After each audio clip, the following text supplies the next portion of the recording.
How to remove navigate to admin on Shopify. Hey guys, welcome back. So if you want to remove this navigation bar in your Shopify store, we're going to do it step by step. So let's get into it.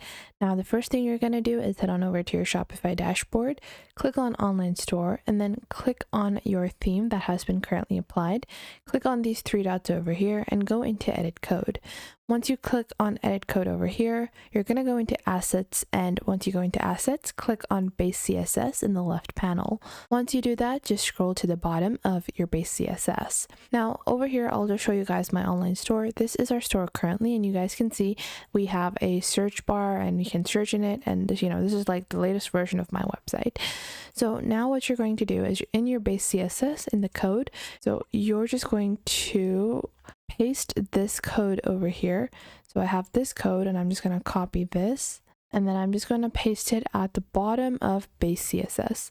So once you paste this at the bottom of base CSS, click on save on the top right, and then click on preview store on the top right once more. And you guys can see now the search bar has been removed. So in this way, you can remove your navigate to admin on your Shopify store.